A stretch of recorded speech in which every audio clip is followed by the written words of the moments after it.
Greetings and salutations, everybody. Welcome to the best damn movie-related show on the planet, the John Campea Show, coming in from right here on my YouTube channel. I am, of course, your host, John Campea. It is an awesome honor and privilege, as it is every day, to have you, our international friends, gathered around the virtual water coolers. We talk about our favorite things in the world, movies and movie news and all sorts of good things. And when you're talking about all sorts of good things, you got to go to that celestial 7-Eleven where our very own spiritual Apu is there waiting to dish out candy to all the children, Mr. Robert Meyer Burnett. Robert, how you doing, sir? John, you know, if it takes a pandemic to bring that kind of creativity out of you, I say let the world burn. No, I'm just kidding. I am an Apu that works at 7-Eleven dishing out candy to all the kids. I like that. You know, I have a big fetish for 7-Eleven. I love 7-Elevens. I wanted to do a documentary on 7-Eleven, so to hear you say that about me this morning just warms my heart, sir. Dude, back when I worked in a visual effects and CGI company, it was 2 to 3 times a day was the 7-Eleven run. Normally It was Slurpees, but it was also a grand host of unhealthy edibles that we would be consuming as we were sitting at our computer monitors and trying to crank out entertainment stuff. But hey, listen, guys, we do have a lot of stuff to talk about. I want to say, first of all, thank you to all you guys who came and participated in the Avengers Infinity watch party that we did yesterday. I had a great time doing it. I hope you guys enjoyed it as well. If we did, do me a favor, guys. Let me know if you were a part of that. Email me at john@thejohncampeashow.com. Once again, that's john@thejohncampeashow.com. If you could email me and let me know what you thought of it, because if you guys had as much fun as I did, I think we should do it again. Even though YouTube had some streaming problems or whatever, the Netflix stream was perfect, and thank you guys for joining me for that. Listen, we got a lot of things we need to cover here today. There are reports going around that Jamie Lee Curtis may be appearing in Mandalorian. We're going to talk about that. The Rock confirms that Hobbs and Shaw Part 2 is in development, and there are even some words about Keanu Reeves appearing in it. We'll talk about the legitimacy of that in a second. Speaking about questionable legitimacy, you're seeing a whole lot of headlines running around that Warner Brothers is looking to replace Jason Momoa's Aquaman. Could there be, with Matt Reeves in charge, could they actually be heading in an R-rating direction for a Batman film? That and a whole bunch of things more. But before we do all that stuff, guys, we got to go off the top, and we're going to go off the top with this. You know, in the midst of all the coronavirus stuff going on, and obviously, look, bigger issues out there in the world, yes. On this show, we talk about this little finite universe we live in of movies and entertainment, and so we're going to talk about how it affects this particular realm. Not that we think it's the most important thing in the world, but this is what we're here to talk about. Obviously, it's been causing chaos with release schedules, and then some movies going straight to VOD, and then there being some animosity between, you know, the theater owners and Universal and all this kind of stuff, and a lot of movies getting their release dates bumped. Well, a brand new set of release dates have just got the bump, ladies and gentlemen, just got the bump, as it has been announced that Sony has bumped a couple of their high-profile films, Morbius and Ghostbusters. Also bumped was Uncharted, and nobody cares about Peter Rabbit 2, but it also has been bumped. So, just to give you guys an outline of where we're at right now, this is from Variety. First, we'll start off with Jason Reitman's Ghostbusters. All right, so Ghostbusters was supposed to come out in July 10th of this year. It has now been pushed, I believe, 8 months to March 5th of 2021. So that's the first thing to note. Second thing to note, Jared Leto's Morbius has been pushed from July 31st, just 3 weeks after Ghostbusters, all the way to March 19th, 2021, now coming out 2 weeks after Ghostbusters. So there's that. Then we got Uncharted, has gone from March 5th, 2021 to October 8th, 2021, and Peter Rabbit 2 has moved from August 7th of 2020 to January 15th of 2021, and there we have it. Now, also, it should be mentioned that not moving any of this is Venom. Venom is maintaining right now, I believe it's got an October release date, Robert, same as I think the first Venom did. Venom is maintaining, holding course, holding steady as she goes, keeping it its October release date. This raises a couple of interesting questions, Rob, for me. Because if things now go according to plan for these guys, and we see Venom staying and holding its October release date and now Morbius coming out in March of 2021, it raises a question. Does that then mean that there was no direct connection coming between Morbius into Venom 2? Does this mean that there isn't something that Morbius ends on something that will then be picked up by Venom 2 now that Morbius is coming after Venom 2? Or was there going to be some kind of light connection that is easily worked around with a couple of little reshoots here and there? I'm not really sure.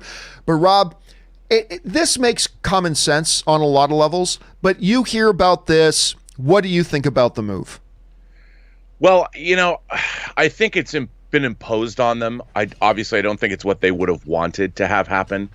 But I think in the case of this, it's necessary. And I don't think, knowing what Morbius is, I think if there's just a tenuous connection between the two films, that's okay. And look, Morbius is if they wanted to have some kind of a connection, I'm sure they could have already shot a Venom 2 connection and put it on the end tag of Morbius already. Because Venom 2 is obviously, I think Venom 2 is even wrapped principal by now. I'm not sure, but the connection could be there. And I think it probably is in some way, but I tend to think that Morbius is going to be a standalone movie. I mean, they're giving us these, I think where we might find a connection might be in Venom 2 would be the beginning. You've got Venom and then you have Morbius, because Morbius is so different from Venom. You're dealing with, one's an extraterrestrial and one's a supernatural being after all. And maybe they're waiting till Venom 2 to actually connect the two. But I don't know. I mean, we're in weird uncharted territory, and I don't know what to think, because it's not like they're pushing these movies 4 months or 6 months. I mean, they're just like, boom, we're into the next year. And that's crazy. I think after Fast 9 did it, or the Fast saga, then all bets were off. So I don't know, man. I really don't. There are some people that I'm already hearing saying, well, why pull the trigger now? I mean, mid-July is when we were going to get Morbius and Ghostbusters and things like that till late July. Why pull the trigger now? There is a possibility that theaters could be open by that time. And you're not wrong. Theaters could be open by that time. Here's the problem, though. We've talked about this before, Rob, is that releasing a movie is not just about the release date. It's also about the 3 to 4 months prior to the release date that these studios need to spin up their marketing campaigns to have full market saturation, product awareness, everybody knows about the movie, blah, blah, and then you release the movie. And we are now getting into that season where these marketing campaigns need to start. We're getting into that time frame now that if you're launching Ghostbusters on that date, you've got to start ramping up the marketing campaign and getting into full swing. You got to start spending those marketing dollars. We're starting to get close to when the fact that if you're going to release Morbius in July, right now is when you have to start ramping up the marketing to hit its full stride fairly soon and spending those marketing dollars. And the fact of the matter is, if you do that and for whatever reason you can't make those release dates because of what's going on in the world, then you've just wasted 50, 60, 70, $100 million. And so the cutoff time wasn't the release date for these movies. The cutoff time was when they needed to get their marketing campaigns up and running. So it's very possible, Rob, that the theaters are going to be open come July 10th and July 19th and whatever dates they were supposed to come out. But you can't spend those marketing dollars if you're not 100% sure. It's just too much money. Do 100%. And also, people have to understand, you're talking, like you just said, this is tens of millions, if not hundreds of millions of dollars in marketing.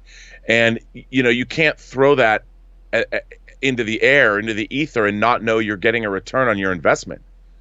It's an utter waste, and there's too much money. I mean, one of the things that people I don't think understand also how dire this actually is we've talked about the fact that movies are made with borrowed money. Studios they get bank loans to make this. They're not sitting on a vault of hundreds of millions of dollars in cash that they're like, well, let's dip into our vaults. I mean, it's all out there. They're borrowing it, so they're incurring interest payments. And they need that box office. I mean, a lot of the time, movies are finished even a month or even a couple of weeks we've seen before they hit theaters. And so they're still spending money, and they need that money to come back to them so they're not crushed under interest payments. And when you've got not one, now 2 and 3 whole studios build their fiscal budgets, their annual fiscal budgets or quarterly budgets around these release dates and how much money they're spending. This is not an insubstantial hit that the studios are taking, and it's something that needs to be understood. So it's rough. Yeah, it's a porcupine that sticks you in the ass and in the eye all at the same time, and it's something that they're going to have to deal with. And hopefully, Venom's going to come out for them in October, and it's going to make another $800 million. Yes, and they'll start to feel a little bit better as they finance the stuff. Question here is, guys, you hear about the Morbius Ghostbuster. I'm a little bit more.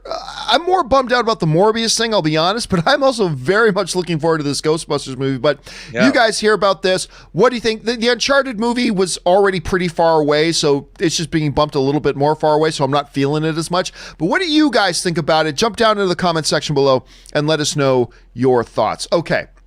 With that down and out of the way, guys, let's get into our main topics today. And how do we select our main topics here in the John Campea Show? Well, it's really rather simple. You see, you guys come up with our main topics by going anytime 24/7 over to www.thejohncampeashow.com/contact. Once you guys get there, you're going to see a form. Fill it out with your topic or question. It's totally free.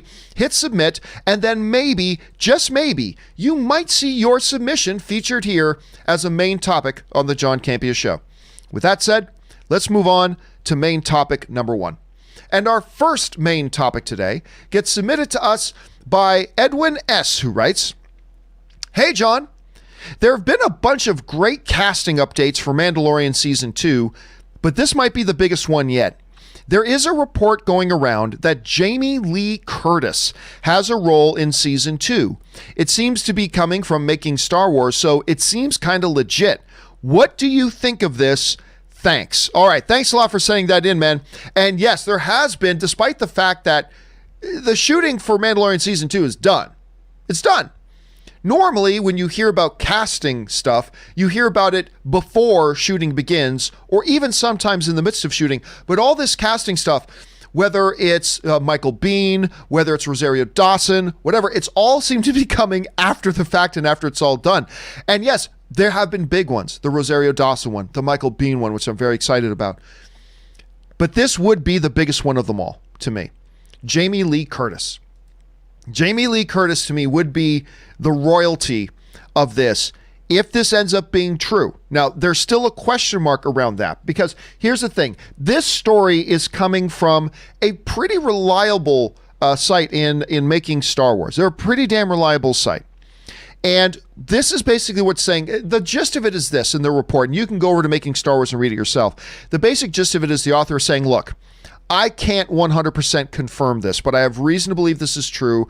I do have Jamie Lee Curtis on the set of Mandalorian Season 2 multiple days. It is possible, they said, she could have just been visiting the set because not far away they're shooting Avatar 2. But he says, I've got reason to believe this is true, but I cannot 100% confirm it at this point. As soon as he said he's reaching out to contacts, he's reaching out to sources. However, in the midst of the lockdown right now, it's been difficult to get a lot of straight answers, blah, blah, blah. But he believes that this is what's happening. So that's how we keep that. That's how we phrase this right now. Rob, to me, adding somebody of the stature right now of a Jamie Lee Curtis, it's just another bit of wild, way out there, eclectic casting that Jon Favreau has been doing on this series that I look, I don't even care what it is she would be playing. I don't care. I really, really don't. Just having her there is exciting to me. It's never a bad idea to add talent. I think this would be exciting if it's true. But we got to keep that asterisk on there, because right now even the source is saying they're not 100% able to confirm this right now. But if it is true, it's something to be excited about. And again, Rob, just goes to this incredible casting job they've been doing over there. What do you make of this? Well, first of all, I guess you would call me almost a lifelong fan of Jamie Lee Curtis. Halloween was the very first pre-recorded video cassette I ever owned, and I watched it a million times. And then, of course, when she did turns in Trading Places, but especially in the movie Perfect with John Travolta, where she played an aerobics instructor. I mean, she was the epitome of smoking hot in the 80s.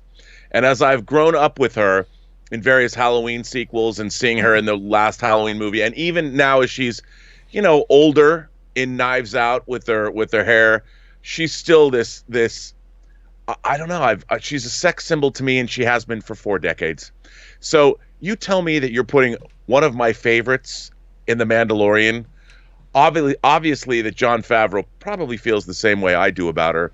And after seeing her in Knives Out and seeing her in Halloween, my God, is she badass. Strap her up in some Imperial garb, man. I want her to be like the new Grand Moff. I want her to team up with Giancarlo Esposito. I mean, I want to see her do an evil turn as an ex-Imperial officer who wants to put the galaxy back together. Maybe she's part of the beginnings of the First Order. I don't know. But the thought of her in this show it makes me ghibli, John. I'm ghibli about Jamie Lee. Listen, I know a lot of people will go exactly where you just went. When you think about Jamie Lee, you're thinking of Halloween and things. I get it. For me, when I think of Jamie Lee Curtis, it starts and ends with True Lies. It just starts and ends with True Lies. I love her in that so much, and she was great. She's obviously great in just about it, and she was so good in Knives Out. But anyway, this is exciting, guys. It is something for us to keep our eyes on. So assuming for a moment that the report is legit, and she does end up being in this, what do you think about the addition of Jamie Lee Curtis? Do you think this is as great as we do? Maybe you think, you know what, she might be a little bit too big of a name. Maybe that'll become a bit of a distraction. Maybe, but how do you feel about it? Jump down into the comment section below and let us know your thoughts. All right. With that down, let's move on to main topic number 2. And our second main topic today gets submitted to us by Jerry Aguilar, who writes, "Greetings, John. One of my most anticipated movies from 2021 is The Batman, and every update we get gets me more excited. With Warner Brothers having no problem with R-rated material, and that footage we have gotten from the set, Batsuit reveal, the leaked photo of a victim of the Riddler, looks edgy and realistic. It got me thinking, could this be the first R-rated live-action Batman movie? Thanks, and bring on the filthy." All right, thanks a lot for sending that in, Jerry. And yes, of course, one of the films we're all really excited about is Matt Reeves' Batman, which is finally, what was it, 3 years after they announced Matt Reeves was going to be directing it, 3 years after? And finally, it's actually getting made, on a bit of a pause right now, obviously, but it is in the midst of being made and produced. And Rob, what has surprised me is in the last little while, a number of people have been writing in and asking, even suggesting that this Batman movie is going to be rated R, to which there's never been any indication whatsoever that this Matt Reeves Batman iteration is going to be rated R. There's been none, like absolutely zero. But still, I'm seeing a lot of places online popping up, and the debate continues to rage about whether it will be or should be in that case. Let me play both sides of the fence here for a second. Let's talk for a minute about why maybe it is actually feasible. Why it might actually be possible that this Matt Reeves Batman movie could actually be rated R. Number one, Jerry said it in the email, right? We have seen Warner Brothers embracing R-rated stuff, right? They went R-rated with Joker to great success. I believe they went R-rated with Birds of Prey to not such great success, but whatever. But the important thing is here, we've seen them willing to embrace R. And with the great success of Joker, Birds of Prey notwithstanding, but with the great success of Joker, there could be an attitude over at Warner Brothers to look at that and go, wow, we had amazing success with that. How cool would it be to have an R-rated Batman movie? This is a fresh new start. This isn't Ben Affleck's Batman, right? It's a fresh new start. They have a clean slate. They have a blank page. If they want to do rated R, now's the time to do it. If you're going to do rated R with Batman, it's not the time to do it when you do 2 Batman movies that are PG-13 and then all of a sudden change gears and go to an R rating. This is the time to do it. They've had success. They've demonstrated they're open to it. And the timing seems to be right. So I think if you're somebody who's looking for a reason why they would want to do that, I think those are some pretty legitimate reasons. That being said, Rob, And while those are all valid points, absolutely valid points, and there's an argument to be made there, I still think the argument against it outweighs it, and I don't think they're going to go in that direction. Number one, we already talked about the fact that there's been no inclination that they're going rated R. None. Has some of the stuff we've looked grim and dark? Sure, but so did The Dark Knight. So, I mean, and that was PG-13, so nothing wrong there. The other thing is this: Batman has always been, not just on the screen, but in the comics, has always basically been PG, or PG-13, at any rate. So when you combine the fact with Batman is not an experiment like Joker was an experiment, right? Batman's not that experiment. Batman is a character you should be able to bank $1 billion on. If done right, you should be able to bank $1 billion on. That can have wide appeal. So all that stuff combined, Rob, no, I don't think Warner Brothers is contemplating or thinking about an R rating. I don't think Matt Reeves is making this movie to be an R-rated movie, and I don't think that's the direction they're going to go. But again, I say that acknowledging there are some pretty compelling arguments to the contrary as well. Rob, we're seeing these events unfold. You're hearing the arguments for and against. What's your approach to this? What's your analysis of this whole thing? Well, I mean, like you just said, obviously there's never been an R-rated Batman movie, but Joker has proven it shattered any expectation by making over $1 billion. Here's what I would do if I was a studio executive. I would say to Matt Reeves, make your movie. Make your movie. Don't worry about a rating. And but be mindful that we're not going to make that decision until we've seen it. And I think they're going to assess what kind of a movie they have when it's done. And if it's going to be R-rated, there's a pretty compelling argument that you could make $1 billion with an R-rated Batman movie. On the other hand, there's considerations like merchandising. You know, they do still sell a lot of Batman toys. There's a lot of ancillary markets. There's video games. But even the Arkham Knights video games are pretty R-rated.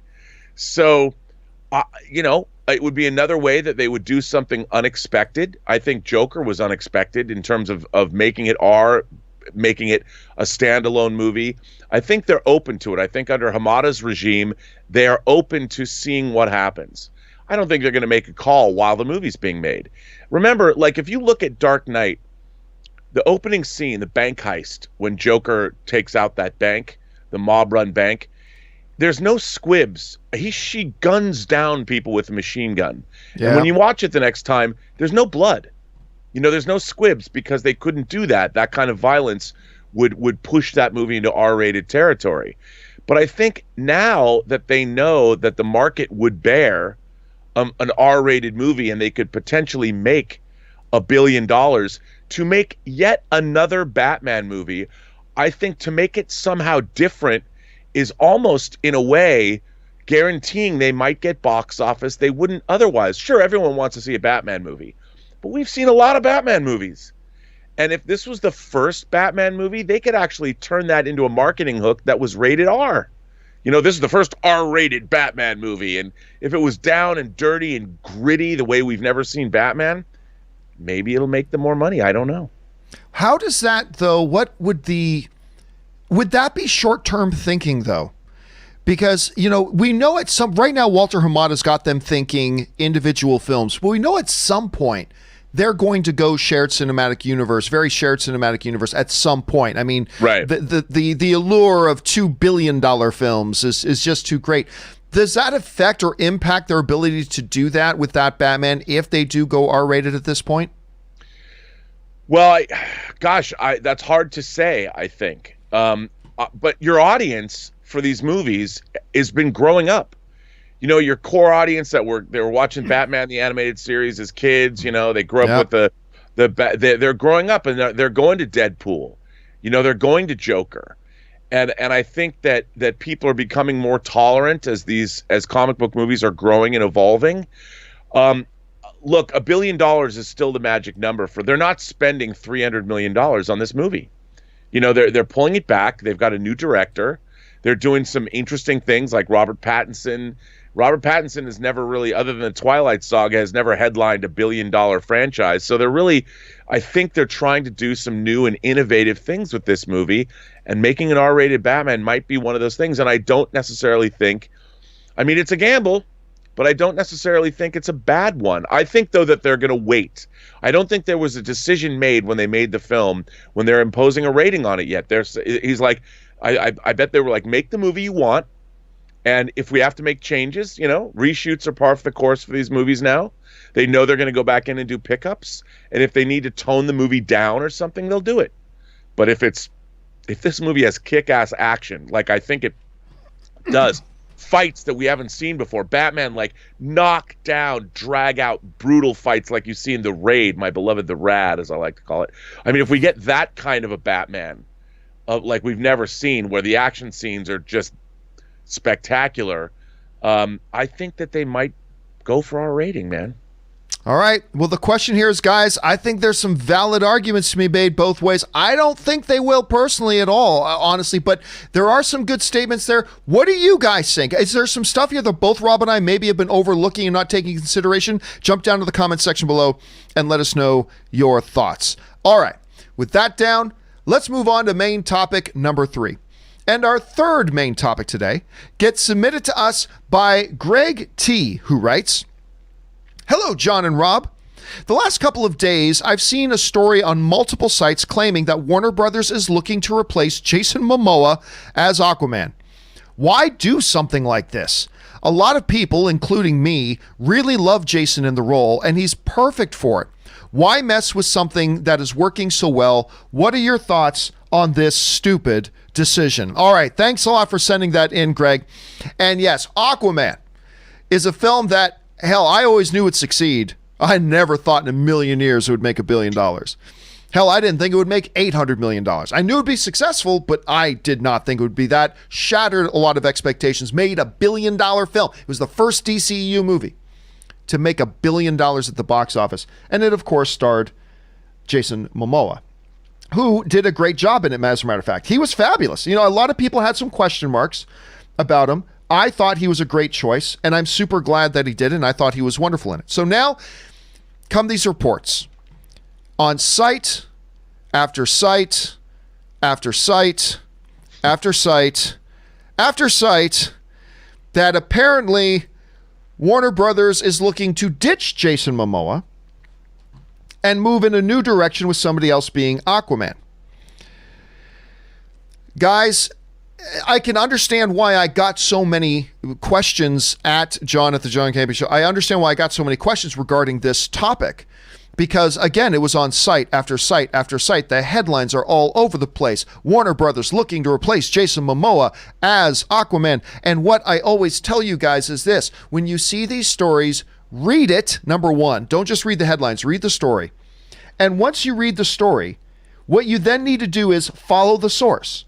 Where does that website say they got that information?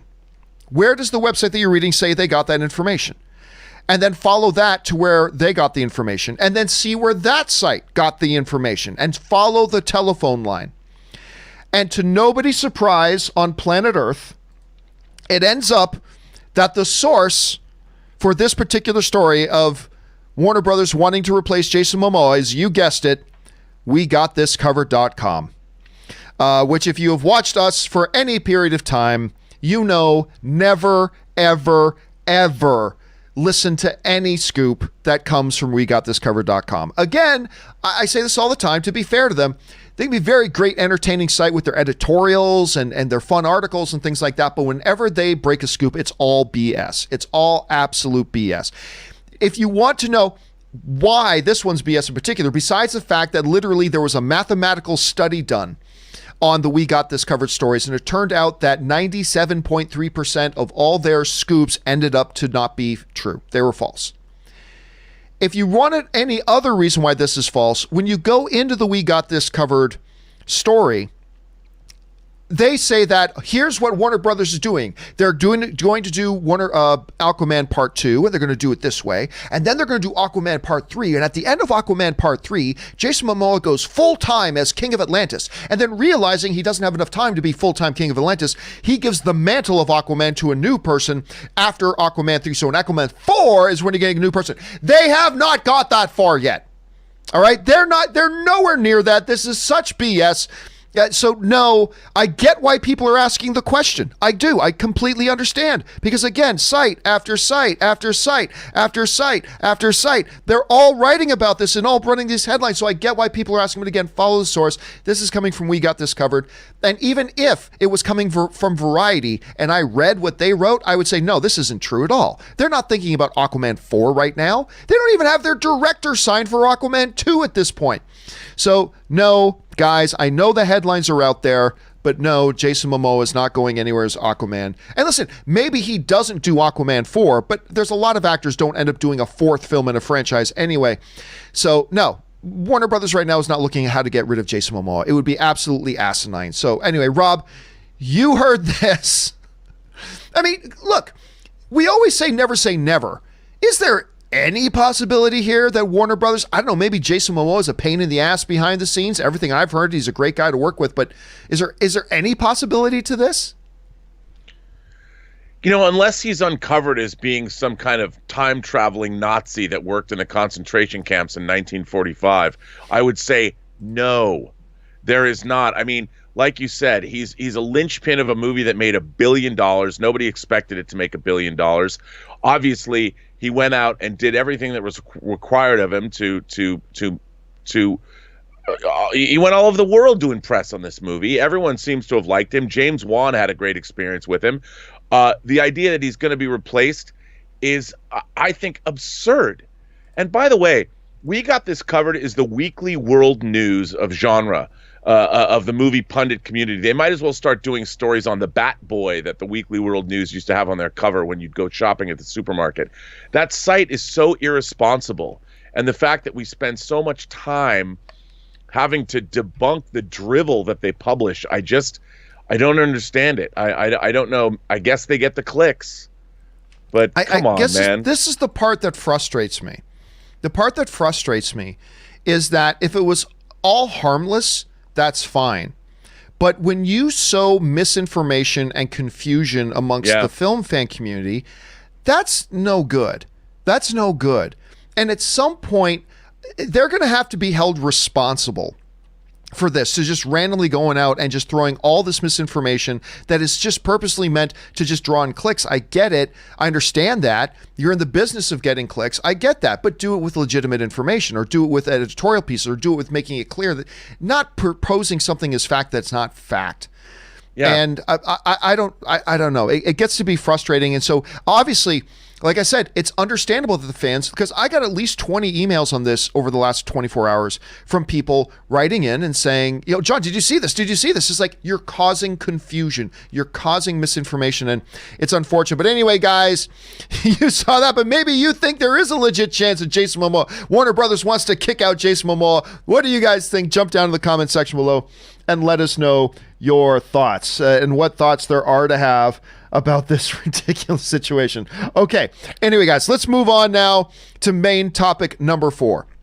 And our fourth main topic today gets sent into us by Clubber T. Lang, who apparently is taking a little bit of a break from beating up Rocky, I guess. That's his thing right now. Clubber T. Lang writes into us, "Hi, John. Greetings from the UK. The Rock has confirmed via Instagram another Hobbs and Shaw is in development, and writers David Leitch and Morgan supposedly wanted Keanu Reeves to possibly play the villain. What do you think about seeing Keanu in this type of role, as he usually plays the hero, and just how amazing could a Statham versus Reeves in hand-to-hand fight be? Thanks, and bring on the filthy, but maintaining good social distancing practices, of course. Make sure you wash your hands." All right. Well said, sir. Well said. I trust everybody is doing that at this time. Okay. This is interesting. Let's start off with this. Yes, Dwayne "The Rock" Johnson. First of all, Hobbs and Shaw came out, made a whole ton of money. I thought it was good, silly fun. I thought the movie was just good, silly fun. I had a very good time with it, especially the Ryan Reynolds appearances in it. And Dwayne "The Rock" Johnson took to his social media and said this. He said, during an Instagram live Q&A, Dwayne Johnson confirmed that Hobbs and Shaw 2 is in development. We are developing now the next film, the next Hobbs and Shaw movie, and I'm pretty excited about it, Johnson said, adding that they just got to figure out the creative right now and the direction we're going to go. Johnson also thanks fans for making the first film such a huge success, as Hobbs and Shaw made $760.4 million worldwide. It's no surprise that Universal Pictures is moving forward with a sequel. And you're absolutely right. It is no surprise that they are, at this point, moving forward with a sequel. So that's a really no duh. The first film out of the gate is $760 million. A lot of people had a lot of fun with it. It is silly. It is dumb. But again, I thought it was just good, dumb fun. And I enjoyed it. And I think a lot of people did. So they were obviously going to move forward with another one. What is catching a lot of people's attention right now, though, is this suggestion going around that we're going to get Keanu Reeves as the villain, right? We're going to get Keanu Reeves as the villain. When you go back to the heart of where this all comes from, you've got to go back to last summer. You have to go all the way back to last summer. And last summer, the director of Hobbs versus Shaw specifically talked about the fact that he wanted Keanu Reeves in Hobbs and Shaw, that they came close to getting Keanu Reeves in Hobbs and Shaw, and they said, he suggests that they were going to look at getting him back into a future movie in Hobbs and Shaw. Here's what he said. Now remember, this is going back to last summer. This is the director of Hobbs and Shaw, saying it all stemmed from the fact that we had talked to Keanu Reeves early on. And of course, he's worked with Keanu Reeves. The same director worked with Keanu Reeves in the John Wick films. From the fact that we had talked to Keanu early on. It was even before where we ended up with this draft. I had been talking to Keanu periodically throughout the shooting of it, and looking for opportunities of where it could be. I also wanted to make sure that it was enough, a real promise for something legitimate in the future, and wasn't just a stunt casting role. We started to populate the movie with all these other personalities, and I just didn't really think that we needed it, although I would have loved it. We even talked in post-production, and I showed him a rough cut of the movie. Then we had conversations about, is there something here? We came to the conclusion of, let's put a pin in it. I'm all for finding opportunities, but I also don't want to force anything. So this was, of course, last summer. And ending off with, not only did they want to find a role for Keanu Reeves to be in it, they wanted something that had future possibilities for him. So they were looking long-term with Keanu Reeves. And they didn't say, oh, well, we just weren't able to find something. He said, you know what? We can't get something for this movie, so let's put a pin in it. That means we're going to circle back around. We're going to come back around to it. Now, listen, I have heard, and I've not made any stories about this, but I have heard, and by the way, I'm not special. I'm not the only one. Almost every legit film pundit out there has heard this same thing, but I don't think any of them are reporting on it. We have all heard that Keanu Reeves has had discussions with him about Hobbs and Shaw 2. We've all heard it. Now, a lot of movies can have stars, like 20 or 30 stars in talks, right? They can have 20 or 30 or more stars in talks for a movie. That doesn't necessarily mean it's going to automatically happen.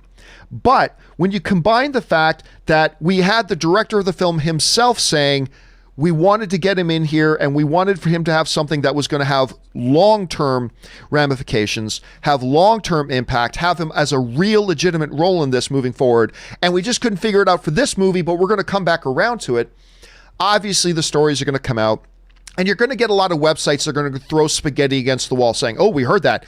Let's make a headline that says he is coming back as the villain, and maybe there's a 15% chance and it might turn out to be true, and we'll end up looking like geniuses. I think there's a little bit of that going on right now, but there is a legitimate chance here from the director and from Keanu Reeves' own words that this could be something. And Rob, once you assume that for a moment, and it's, it very well may not come out or come out to be or to come to fruition, but if it does, there is one big obvious avenue to bring him in here. And that's the mysterious voice behind the evil organization that we heard in Hobbs and Shaw and we never got to find out who it is. And the notion of seeing Keanu Reeves as the villain and going toe-to-toe with Jason Statham, with Dwayne "The Rock" Johnson, all that kind of stuff, that has got to whet the appetite of any film fan. So look, I am not sitting here saying this is what's going to happen. I am telling you it is something they have considered. It is something they have talked about, and it is something they wanted to do. Very well might happen, but by no means should you buy any report that says it's a done deal right now, because they're still putting it all together. Rob, you hear about this, and there's a couple things to ask. One, what do you think are the chances that this actually does happen? What are the pros and the cons of it? And is it something they should do at this point, or is bringing Keanu Reeves in this point just a stunt casting like you were saying? How do you feel about it? Bruh, bring him in. Come on. That, just like you said, who doesn't want to see that? If Keanu Reeves gets revealed to be the villain behind that mysterious voice, I don't think there's any film goer that likes the Fast franchise, that likes Hobbs and Shaw, wouldn't love that. I mean, look, we got John Wick and we got Neo's coming back, so we got Keanu Reeves playing those heroes. I want to see him be a straight-up, diabolical, Bond-esque villain, pulling the strings, the ultimate puppet master with his hands on the pulse of the world. And, I mean, come on. And he's a guy that he's recurring. You don't get rid of him in one movie. You know, he's powerful enough and evil enough and diabolical enough that he just sticks around. And I mean, hell, make him the villain in Fast 10. Maybe Cypher works for him too. Yeah. Come on, dude. Bring it all together. Woohoo! Yeah. But would there be a danger, do you think, of the Keanu Reeves personality maybe kind of overshadowing the movie? Like maybe it's just like, oh, all we see is Keanu Reeves at this point. Or do you think in a movie like Hobbs and Shaw, that's not something you have to worry about at all because you got a Jason Statham and The Rock anyway? What you just said. When you've got Jason Statham and The Rock, there's nobody you can put in the movie that's going to overshadow those guys. And what you want to do is you want to give them a foil. You want to give them a villain that can perhaps beat them, you know, right. and certainly in hand-to-hand gun fu combat. Can you imagine the fight scenes? Can you imagine? I mean, they finally would have a villain that would not have to stand behind guns or weapons or a computer keyboard. They would have somebody who could straight up outfight them 2-on-1, and that would be the coolest. I can't even imagine, John. I just get, again, I'm getting Ghibli for the second time this morning. I can't believe. The neat thing too is, if you get a Keanu Reeves and a Jason Statham going hand to hand, you don't even need stunt doubles for those two guys. I mean, it would look amazing. So again, listen, all I can tell you for a fact, here's what I can tell everybody for a fact. This is something they would like to do. This is something Keanu Reeves is interested in doing. This is something they tried to do before with the original Hobbs and Shaw movie. This is something they said at the time they're going to come back to it and try to make it happen in a future film. And I can tell you for a fact that within the last few months, conversations between the filmmakers and Keanu Reeves have happened. None of that automatically means that this is going to happen. Okay? This happens all the time and nothing comes of it. But I can tell you that much is true. Now, whether it actually comes to fruition of any kind, or whether they've even figured out how would we want Keanu to be in it. I mean, they don't even know that yet, I don't think. So there's a lot of that. But overall, guys, what do you even think about the notion of it? Jump down into the comment section below and let us know your thoughts. All right, guys. With that down and out of the way, let's move on to the part we've been doing for the last couple of weeks around here. You know, a lot of us are all kind of sequestered at home, and we're looking for things. We're looking for ways to make lemonade out of lemons, you know? And a lot of you guys are taking advantage of this time by catching up on some, you know, underappreciated gem movies or some all-time classics and things like that. And Rob and I have been trying to been throwing some curveballs out there, some movies that we would recommend. A movie that you might not have seen and might not have even thought about seeing, but you should check it out. So, Rob, you're up, buddy. What is your recommendation of things people should watch at home today? Well, my movie, I have to say, is a little unusual. And it's also one of my favorite comic adaptations of all time. Now, one of my favorite comics of all time is a Japanese manga series called Lone Wolf and Cub. A lot of people became familiar with it when First Comics started releasing it here in America with covers by Frank Miller. But originally in the early 70s, there were 6 Lone Wolf and Cub movies and later a TV series based on this comic. Well, in 1980, some very savvy American producers decided to purchase the rights for the first 2 Lone Wolf and Cub movies, Sword of Vengeance and Baby Cart at the River Styx, and combine them into not just a movie, not just a Japanese re-release, not just an American version, but one of the greatest films of all time ever. And I'm speaking about Shogun Assassin, the American compilation of the first 2 Lone Wolf and Cub movies. Let me tell you, if you've never seen this movie, you can't believe how incredibly awesome it is. First of all, these American producers decided they did everything I can't stand. They took 2 movies and cut them up. They have the first 15 minutes of Sword of Vengeance, to give you some backstory, and then Baby Cart at the River Styx. Then they dubbed the whole movie. They even brought in comedian Sandra Bernhard to dub the voices of, I think she does all the female characters in the film. And then oh my God. they didn't subtitle it at all.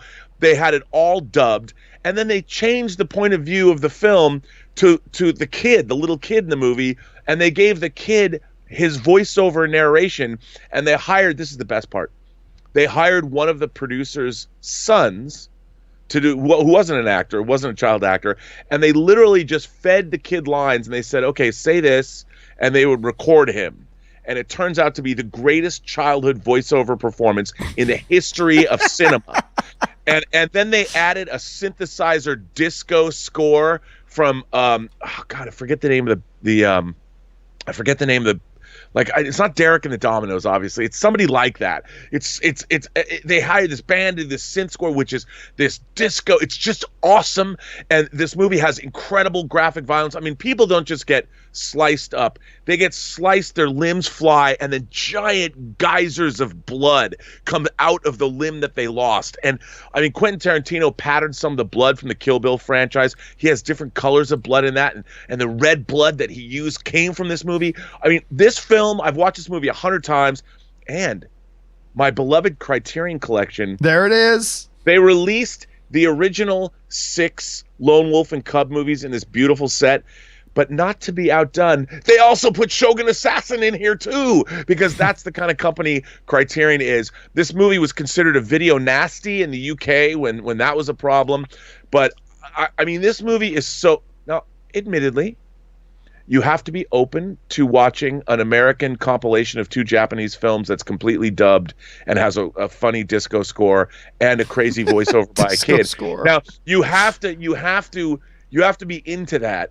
But I guarantee you, go to YouTube, watch the trailer for Shogun Assassin. And if you've not seen it, if you've not heard about it, and admittedly, you have to sit down and you have to open up your mind and let this flow over you.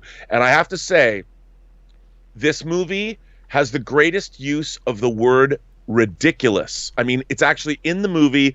It's uttered by a character, and it is the capper of one of the greatest just soliloquies given by a villain. The Masters of Death, the 3 Masters of Death that were the basis for the 3 storms in Big Trouble in Little China. When you see them, one of the Masters of Death gives a speech, and at the end he uses the word ridiculous, and you tell me if it's not the greatest use of the word ridiculous in cinematic history. And by the way, this is a movie that demands you either get high or drunk when you watch it. You should drink every time a limb is taken off someone's body, and when a head comes apart. I mean, this movie, I can't tell you how great this movie is. It's 40 years old. Actually, it's 48 years old if you go back to the originals. But Shogun Assassin was released in 1980, and there's nothing about this movie that I do not love, John. Not one thing. I remember you texted me last night and you said you were going to do Shogun Assassin. I'm like, wait, what? Really? And you're like, really? And so there you go, guys. Shogun Assassin is Rob's recommendation today. By the way, I have an awesome Alfrex action figure of Daigoro the baby and Ito Ogami Ito. and their baby cart, because that's the kind of awesome thing that this movie represents to me. It's just everything I love about cinema and comic book movies and bloodletting and voiceover by a young infant. All right. Well, that was one out of left field, but that's what we want to do here. We want to give you stuff you probably haven't seen. So listen, here's my pick today. My pick today is, again, a film you've heard me mention before. And it's a film that I really love, but I also know that a lot of people never watched this thing. And Rob, it is a movie that is a dreaded phrase to some people. Romantic comedy. I know that scares some people, but there's some bloody great romantic comedies out there, and this is one of those ones. This is a movie that is 25 years old. It is 25 years old. And it's a film that proves that, in case you forgot, that Harrison Ford was more than just Indiana Jones, that Harrison Ford was more than just Han Solo, that Harrison Ford has done you even take all Indiana Jones and all Star Wars out, Harrison Ford has had one of the most incredible careers, even without those films. And the film that I'm talking about here today, that again, you guys have heard me mention it before, it is turning 25 years old and all that kind of stuff. This movie is called Sabrina. Sabrina, which was a remake of an older film called Sabrina. And this was an example of, I believe, the remake being even better than the original film. Listen to this cast. It had, of course, Harrison Ford, which was in there. You had Lauren Holly in there, of course, from why am I freezing on Dumb and Dumber? Dumb and Dumber, which is great. You had Julia Ormond, who was for a couple of years, Rob, she was the new Julia Roberts. She was like the queen of Hollywood for just a couple of short years, and then poof, just vanished. Don't know why, don't know how, but I loved her. And had Greg Kinnear, Captain Amazing from Mystery Men, and that too. And of course, it's all anchored by Julia Ormond and Harrison Ford. This is a classic story about a young girl who is the daughter of one of the servants for a rich family, had a crush on one of the sons in the rich family, grew up, went away for a number of years, went away to get cultured in France, comes back, and all of a sudden everybody's falling in love with her.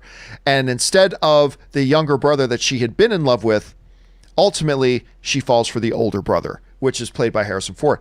This movie is funny. It's got emotion. It's got terrific performances, has a wonderful ending, and it's just a movie that makes you smile. And again, for me, one of the poster children of movies that prove that remakes can actually be better than the originals. Now, I've had some heated debates with some people who are absolutely adamant that the original's still better, and that's fine, that's fair. We're here to debate movies, that's great. But I think Sabrina is just a great gem of a movie, and especially one, like if you're sequestered at home with somebody else, like you're with your partner or you're with other family, whatever, this is a really good one to watch together. It's got a lot of heart and it's got a lot of laughs, and I absolutely adore this film. So, but once again, my recommendation is Sabrina. Rob, have you ever had a chance to check this one out? Dude, I love Sabrina, and if memory serves, it even has a John Williams soundtrack. Oh, you know what? I think you're right. I think you're right about that. Yes, so, and it is a delightful movie. I really, I do love it. I don't know if it's better than the original, though, but it's a great movie. I still go on. I like it even more than the original. But anyway, you guys check it out. 25 years old. Harrison Ford doing his best Harrison Ford. Go check it out. All right, guys, listen. That's it for our recommendations today. Hope you guys get a chance to go and watch those and check them out if you go. And by the way, guys, make sure you guys are leaving your recommendations for everybody else in the film fan community here by jumping down to the comments and leaving your little undiscovered gems or underappreciated gems that people should be going and checking out while they have this chance. Okay, guys, it's time for us to move on to our live questions today. But as Rob and I do every day, we're going to take a quick 4-minute break here, give ourselves a chance to rest the vocal cords, stretch our legs, refill the drinks, give you a chance to run and use the bathroom, talk amongst yourselves for a little bit, guys. So if you will do us the honor of just being a little bit patient, hang in there, and we will be back in just a couple of minutes. Don't go anywhere.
Guys, and we are back. Thank you so much. We got back a little bit early, so we thought we'd jump in and just start this thing back up early. So, again, thank you for your patience and indulgence as we took just a little bit of a break there. So let's get things rolling here with your live questions. We're going to get things started off here with Canada Rocks, who writes, my out-of-the-box suggestion to play Kratos is Christopher Judge, who did the voice of Kratos in the new God of War, and he was also in Stargate SG-1, who voices him in the game. He is the right size and age, and in Stargate SG-1, his acting strength was his nonverbal reactions. Some would freak out because he's not white, but who cares? Yeah, I really don't care if he's white or black. He's a mythological being. It doesn't matter if he's white or black at all. And while his voice in the game is incredible, I don't know that I go Christopher Judge. I don't know that I go for him in the live action one, to be honest with you. And you're right, his age is right. I mean, he's 55, so he's right in the right age range to do something like that. He's a big dude, like a really big dude. He's got the voice. So let's put it this way. I wouldn't object to it, Rob. I wouldn't object if they went Christopher Judge. I don't know that that's the direction I would go. I don't know. What do you think? Well, I like Christopher Judge, and I like the way he looks in Stargate, but you know what? He just looks too nice. Like he's a badass, but and I understand he's a Gaul or what. I mean, and I like him. I've actually met him once, and I met him at a convention. But you need somebody that looks like they can kill you with a glance. You know, I mean, somebody that. And he's too wise. I just don't know if I would buy him. I need somebody who's meaner. I think he can come across as mean, but it's a good point. It is a good point. All right, let's go next one up here. The next one comes to us from Willow, who writes, did the movie with the awful script that you were offered to direct after the anniversary ever get made? Can you say what it was about? I don't believe it ever got made. If it did, it didn't go anywhere because they were pretty hell-bent on getting it made, but I don't recall ever hearing about it actually getting made, so I don't think it ever went anywhere. So I don't know if, they went like, holy crap, if even Campea is turning it down, this really must not be right. Something must be wrong here if even Campea is turning this down. I don't know if that was it, but I don't believe it ever actually got made. Let's see here. Okay, so I need to skip through a bunch here, guys, because a lot of these questions you see were actually sent in during our view party yesterday. So I'm going to try to skip through the ones because I answered them during our Avengers Infinity War view party yesterday. Okay, so we go to 50 Shades of Geek, who writes, John, I've been wondering, since a lot of new releases are now available on home media, can we talk spoilers on your show? The Gentleman, Sonic, Invisible Man, The Way Back, Birds of Prey, and others. I would say no at this point because while they are on home video now, the reality is there's still only been a very limited amount of time that they've been available to people. So normally we say a few weeks after it comes out on home video, but that's understanding that at that point they've normally had a few months to watch it. That hasn't been the case with a lot of these movies. So it's a fair question, totally fair question. But I would say no, we're not yet at the point that we can talk spoilers on movies like that. We want to give it a little bit more time for people to have the opportunity to watch those films. All right, 50 Shades of Geek also writes, I also have a kids in theater story. In Spider-Man Homecoming, I sat next to a mother of 5 kids when Ned says, I was watching porn. The entire theater started laughing, and the 5 kids asked their mother, what's that? I've never seen anybody so embarrassed. That's awesome. I would just die. Like if I was with like one of my friend's kids, because I've done that, I've taken my friend's kids to movies before. If they looked at me and said, "What's porn?" I think I would just shoot myself in the face. I think I would just go walk into dress. Like I would be paralyzed. I would be absolutely paralyzed, and I would not know how to handle that. That's an awesome story. Okay, as we keep going through here, 50 Shades of Geek writes, I don't think they'll ever kill James Bond. I think Bond is a character like Doctor Who. He's just too iconic to die. Well, I mean, that's true. But Rob, you yourself were pointing out yesterday that they could kill Bond and then just restart the franchise with a new James Bond. I mean, so if you had to give percentage chances to it, Rob, what do you think the chances are that we actually see James Bond die at the end of this film? 65%. Ooh, that high. What makes you think that high? Because I think this is truly the end of an era. And I really believe that the Broccoli family, I mean, how much these films are very difficult to make. It used to be 2 years between Bond films until, of course, the License to Kill and GoldenEye had 6 years between them, and then this has been 5 years. And I think Michael Wilson, who currently is a steward of the franchise, is going to be deep into his 80s if it takes another 5 years. Daniel Craig is not going to be Bond for a while. The fact that the release date was pushed, and it's going to open in November, they won't be starting a new Bond. They've got to look for a new Bond. I think what they're going to do is they're going to sell this franchise to someone else, a studio perhaps, probably a studio that will take up the mantle, and they'll reboot the series. And I think that's what's going to happen. All right, let's move on here. Next one up is Pablo Z, who writes, "Hey, John, today's my 21st birthday. Happy birthday, man. May you have a glorious day and a year filled with glorious victory ahead of you. And I wanted to write in and let you know that I've been watching you since I was 15, and you and your show have been a great constant throughout my high school, college, studying film, by the way, and even brain surgery I've been through. Thanks for all." Well, dude, thank you so much. It sounds... crap, dude. It sounds like you've done some glorious things and been through a lot of adversity at the same time. And listen, I am always floored by people who write in and say, because I feels to me like, yes, 2003 was yesterday. 2003 was the year that in my friend's basement, I started a movie blog, and I called it The Movie Blog. This is so early that most people have never even heard the term blog, and the domain name, The Movie Blog, was available. And I started a website, and I wrote my first blog post, Rob. It was about the upcoming movie Seabiscuit. It was about the upcoming movie Seabiscuit. And I wrote my first movie blog post about that. It just feels like it was like a little while ago, but I'm always floored when people write in and say they've been watching for that long, and that they have actually went through high school and through college watching and listening and reading to the stuff that I've been doing. And it's amazing to me. So thank you so much for being there through it. And I'm really glad that not only myself, but the whole film fan community has been able to be here for you as well, as you've gone through your adversity as well. So thanks so much for sharing that, man. And happiest of happy birthdays to you, my brother. All right. Next up here, Michael C. writes, "Has Apple's movie policy been confirmed? In Fate of the Furious, Cypher pulls out an iPhone to show Dominic Toretto that she has what she has on her plane. Can we assume she is not really the bad guy, since that would violate their rule?" So what they're talking about, Rob, you remember that we were talking about this while Rian Johnson came out and said, like, Apple doesn't let you use their phones in their movies if the bad guy is using the phone. They don't want it to be associated with the bad guy. There's a couple things you have to keep in mind, though. Number one, it could have been literally a brand new rule. It could have been a brand new rule, because I'm sure if we go through, Rob, our film collections, I'm sure we are going to find films that have villains using iPhones. Well, like, right? Yeah, what about like Die Hard, Live Free, or Die Hard? I mean, I don't remember, but all those villains, Timothy Olyphant's whole crew, did they not use any Apple products? Yeah, I don't know. That seems unlikely that they didn't. So it could have been a relatively new rule and stuff like that. But I haven't heard. It's funny.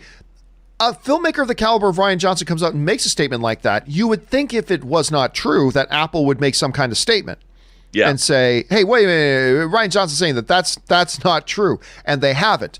They also haven't confirmed it. So at this point, I have no reason to believe that Rian Johnson isn't telling the truth. So I will just believe it until I watch a new movie come out that has a prominent villain prominently using an iPhone. Then I'll bring it into question. But as far as I know, it's true, but I don't know much more beyond that.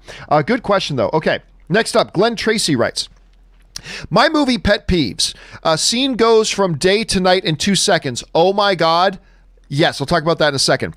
Skyfall. The bad guy from a previous movie turns good and instantly is weaker. Loki. Bad guys tell good guys the entire plan before trying to kill them. Lastly, take out one baddie, they all die."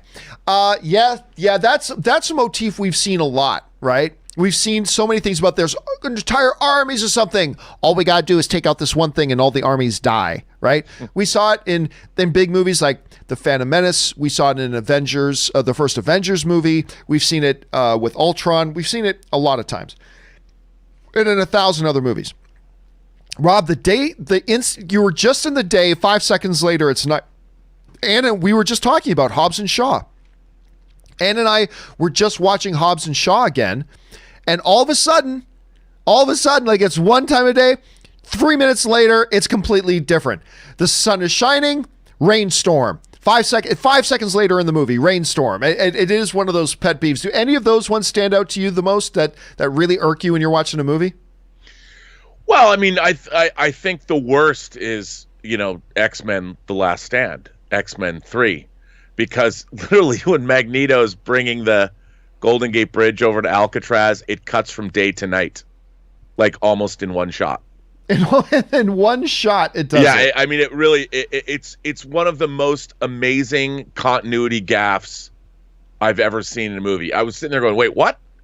If you go back and you watch it, it's pretty extraordinary. All right, but those things, I mean, those things. Some of them do bother me. I usually try and look beyond them, but that was pretty hard to overlook.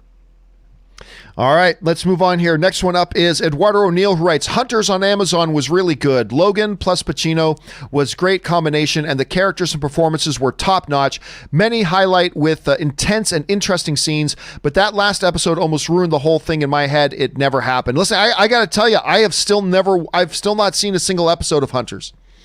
The Al Pacino one about Nazi hunters on Amazon Prime, still not seen a single episode of it. I've heard from a bunch of people it's great. I've heard from a few people that they were a little bit disappointed, blah, blah, blah. Rob, I believe you said you were watching it, didn't you? Yes. What are your overall thoughts? Without giving anything away, what are your overall thoughts? Ultimately, it's kind of a mixed bag, but I have to say I had fun with it. I mean, at first, it goes from being serious to being very Tarantino-esque.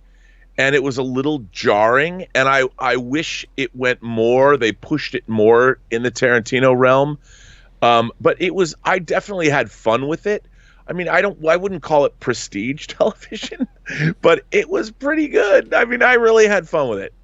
All right, that's the important thing. All right, next up here, Ryan Lohner writes, if anyone's looking for reading material, I highly recommend Ian Doescher, who translates movie scripts into styles of Shakespeare plays and puts in all kinds of nods to other roles by the actors, actually Shakespeare lines that fit these scenes and more. I am not familiar with this. That sounds cool. Rob, do you know at all what it is Ryan's talking about here? I'm not sure. I'm not sure. But that sounds, taking classic strips, translating them into the style of Shakespeare plays. Listen, if you could email me, Ryan, a link to something like that, I'd actually sounds. I would like to see that. That sounds actually pretty cool. Just email me at john@thejohncampeashow.com, please. That would be awesome. All right, Matthew Good writes, good day, John. Been watching you since the days of Collider. I'm currently finally watching Game of Thrones Season 2 with the sexual content on shows like these days, like Outlander and the movie Below Her Mouth, which I'm not familiar with, but now I'm intrigued. Will there be a time pornography movies will be on streaming networks? No, I don't think so. There's always been maybe some kind of, I don't know. There's always been a line, in Hollywood. You go all the way back to the 60s.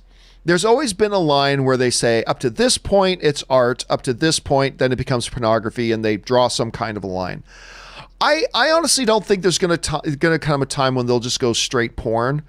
And I don't think they should. Listen, I'm not some stingy purist at all. You know me. I love the filthy. Bring on the filthy. I love filthy. But I also do believe that it is something that needs to remain as distinct from the art form of filmmaking. John, you're saying there's no art in porn? Look, I'm not trying to have that debate. I'm not saying that. But I think we can all understand when something is porn and when something is risque. And I think you should keep them separate. I mean, they should both exist. I just think you should keep them separate. But there's a big discussion that if you have a film that's erotic, highly erotic, there's erotic content. Like I think back to movies like The Story of O from the 70s. It's based on a book. Or you go back to Radley Metzger's early films before he became a pornographer. You think about movies like The Licorice Quartet, which was theatrically released, but it's an erotic movie. There's pornography is not about the narrative. It's about, I think, literally eliciting a physiological response from the people watching it. A friend of mine who's an actual pornographic filmmaker told me that pornographic movies are a tool as opposed to a narrative, because, they're supposed to do something for you physically when you're watching them. Whereas an erotic thriller, for instance, is a narrative. It still exists to have a narrative. And it's really, sure, you could say that erotic films, like the first pornographic movie I ever saw was The Devil and Miss Jones. And it definitely had a narrative through line, which, and I was pretty surprised at the end. It had a very Twilight Zone, very bleak and depressing ending. And I was like, this is a pornographic film? Wow. But the clearly, when you're watching the act of love being portrayed, there's not a lot of story going on. There's not a lot of nuance happening. And I think that's the real difference, is that why do these films, what's the point of them existing? And I think now one is different than the other. But that erotic content in narrative, I think, is fine. And you want to have explicit narrative content, I think that's okay. But pornography is something different. And I think, like you said, pornography should be separated from narrative.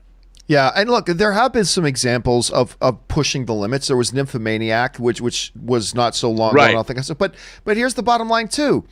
If there's a lot of porn for free everywhere that people want to go. There's a lot of free porn out there. Yeah. There's more free porn than you will ever be able to watch in 17 lifetimes. So, I mean, so that also takes away the kind of thing for try to capitalize on a business market for other avenues. But anyway, we need to move on here. Next one up writes, Luke1234 writes, which do you think has the thinner margin of profit, movie theaters or comic book stores? Ooh. Rob, I defer to you. Which one? Because these are both probably both very much razor thin margin things. Just the movie theaters look much more grand, but because they have much higher expenses and everything. But these are both very, very razor thin profit margin businesses. That's I don't know. What do you say about it? What do you think? Well, I mean, they are. It's a tough. Again. It's the money doesn't roll in, and if your margins are as thin as they are, you have to be very, very careful about how you can conduct business. And I think it's tough, and we're in a situation where it's going to be really interesting to see what shakes out here, because I don't know, but razor thin margins are never good for anyone when business is suddenly curtailed. I don't know, dude. All right, let's move on here. Next one comes from Anthony Luculano, who writes, I'm spending today rewatching Christopher Eccleston's Doctor Who season. I always forget just how good he was in the role of the Doctor. I cannot speak to that because I don't watch Doctor Who, so I don't know. But was he a good one, Rob? Was he good in that? He was, and a very different feel for Doctor Who. I mean, I thought a modern updating that was actually done really well. It's too bad he only did one season. All right, next up, we've got Miguel Valadez, who writes, Hey, John and Co. I hope you're doing great. Was wondering if you've seen season 14 of Supernatural. I have. And if you did, how emotional was that family reunion episode 13? I thought the acting was great. It was it's a very different episode of Supernatural. It's basically the episode where the boys, Sam and Dean, get their dad and their mom back, and it's all four. It's the Winchester family, and it's a really well done episode that could have been very, very cheesy, but actually came across as really sweet. And it's not a direction they normally go on Supernatural at all, but it's an episode that worked extremely well, and I loved it. I absolutely loved that episode. Again, not their normal fare, and that's fine, but I liked it a lot. Anthony Luculano also writes, would you say that Christopher Eccleston is a bit of an underrated actor, and do you think he deserves to be a bigger name than he is? I mean, I don't know. I mean, like, he was Malekith. That was a big thing that he did. He was Malekith. He's done some other sci-fi stuff. I mean, he's doing, for last I heard, he's like doing Shakespeare stuff right now. But I don't know. He certainly had some success. Rob, should he be a bigger name than he is? I do like him as an actor. I mean, he's been in a lot of stuff over the years. I think, look, whenever I see, there's so many actors that deserve more than they get. One day he'll get another breakthrough role, and suddenly he'll be on the tip of everyone's tongue. But he is a great actor, and he's been turning in work for decades. That is great work. All right, next up here.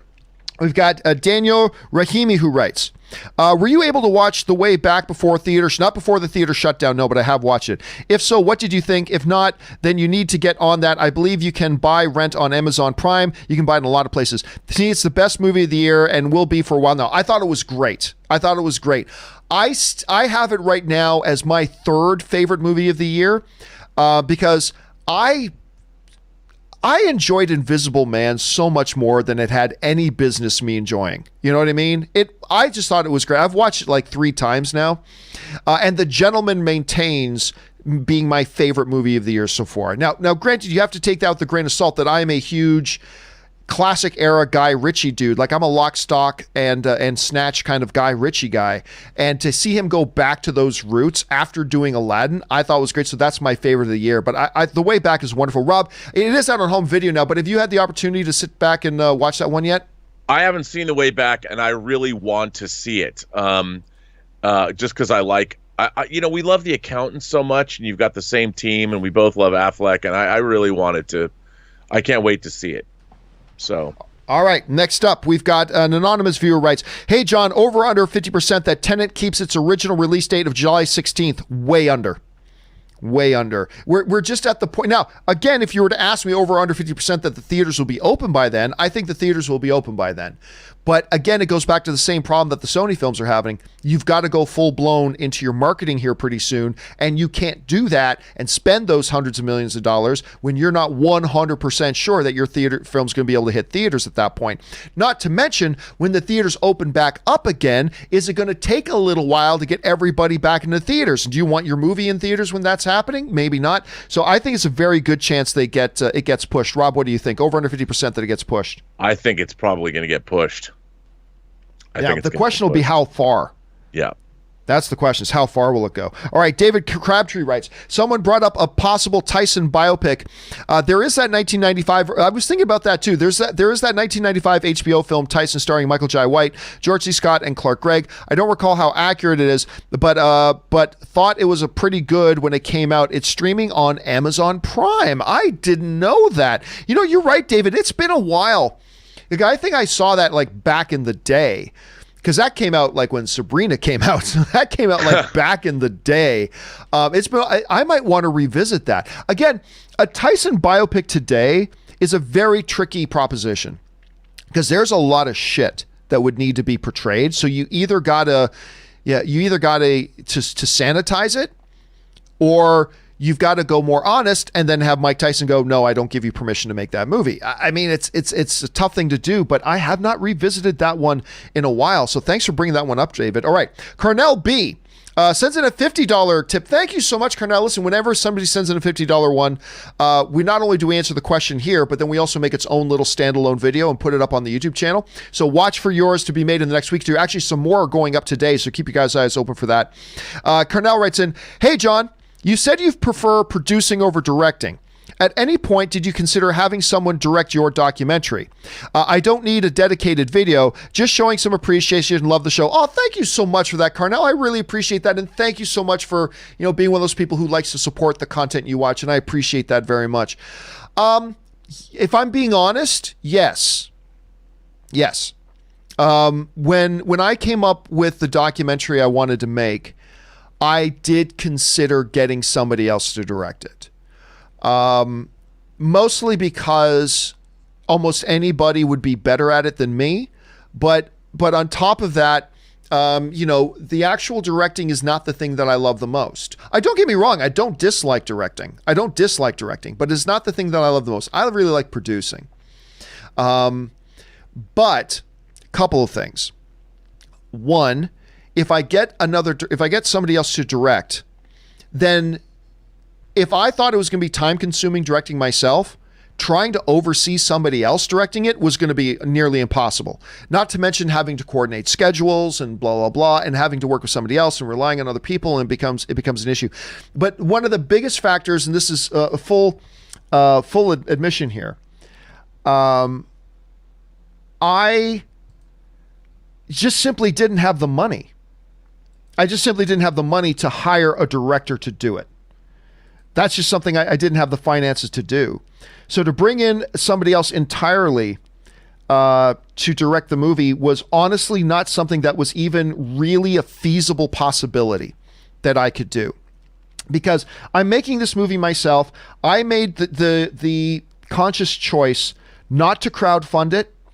I thought, my feelings were, my audience supports our content, and if I want to make a piece of content that would be great for the film fan community, they already support me. So I shouldn't ask them for more support, and I made that decision. But that means then that the finances become finite, and it becomes about paying for everything myself. And with that in mind, I would have needed a Herculean reason to get somebody else to direct it other than myself in order to be able to afford it. And even if I could afford it, I'm not sure I would have done it anyway, again, because then I have to coordinate my schedules with that person and bring in a lot of other stuff. So yeah, it's a really interesting question you asked, Carnell. Yes, I did consider getting somebody else to direct, but I thought, all things being considered, when I take all the circumstances into consideration, it just seemed like the right thing to do, the smart thing for me to do, was just to direct it myself. And probably that guaranteed I could get it done faster than anything else. And now that we're living in the quarantine, I'm able to work on it every day a little bit. So there's that as well. But thank you for the question, man. I appreciate that. Okay. Let's move on here. Next up, Sam O'Neill writes, one of the workers at the wholesales I go to every morning calls me Samwise for the past 4 years. If you remember, I just watched Lord of the Rings for the first time. I finally got why he called me that. I went in Monday and confessed, and we laughed so hard. That would be funny to have somebody that constantly throwing any kind of reference at you, and then only years later to realize what it is. And I've had that same thing with friends of mine. Like, I've had friends of mine who I've sat down and watched like The Godfather with for the first time.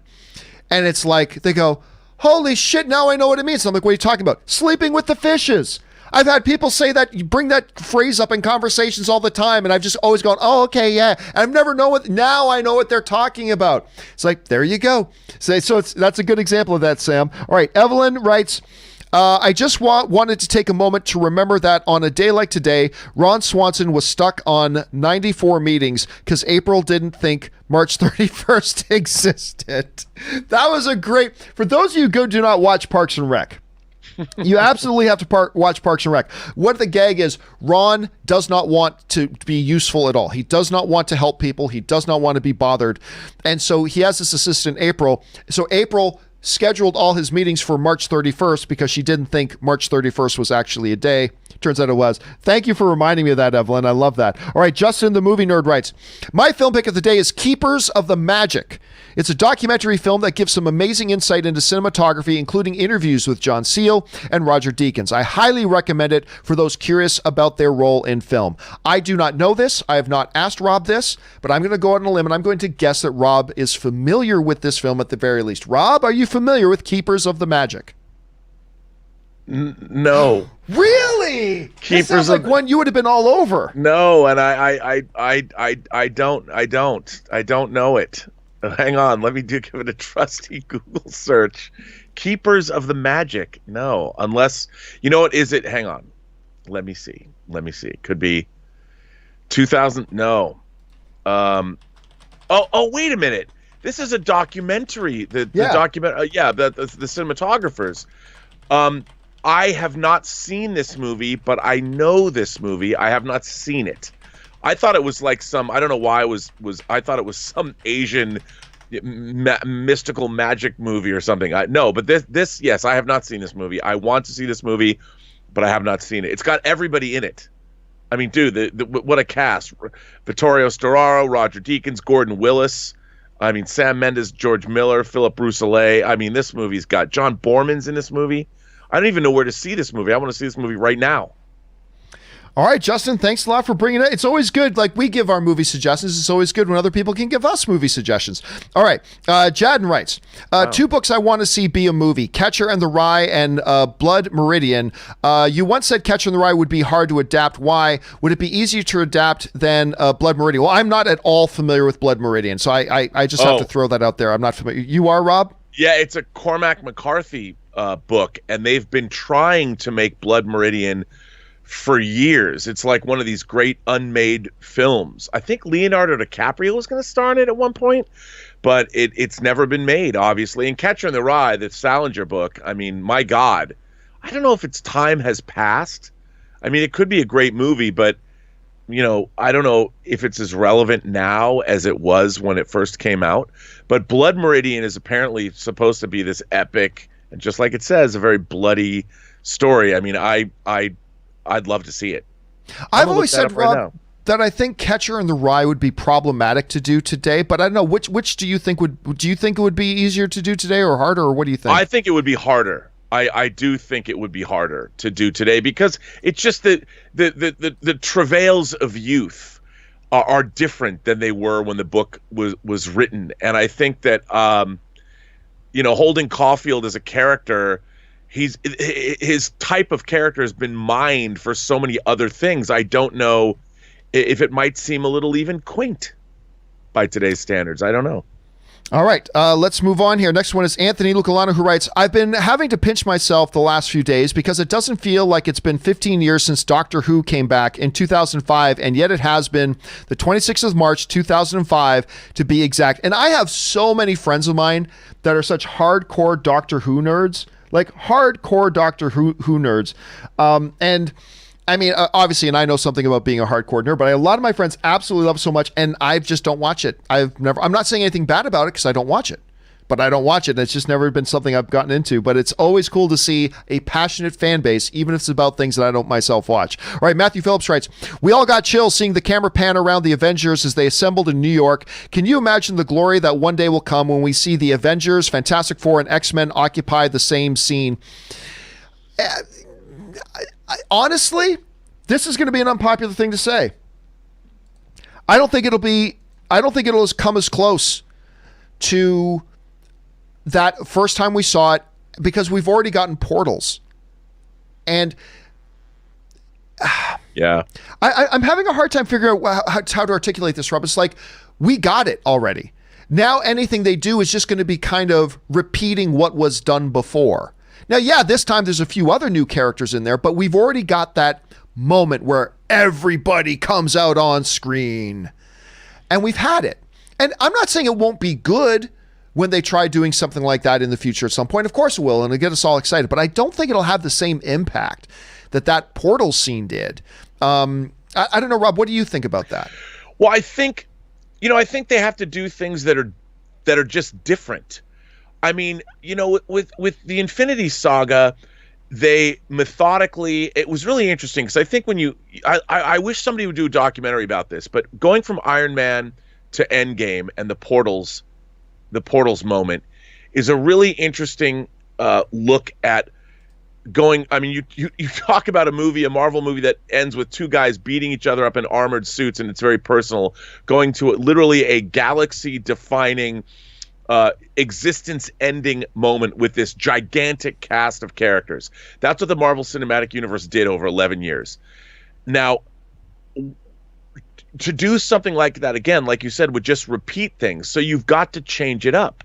And I think what you do is, rather than go big, you go small.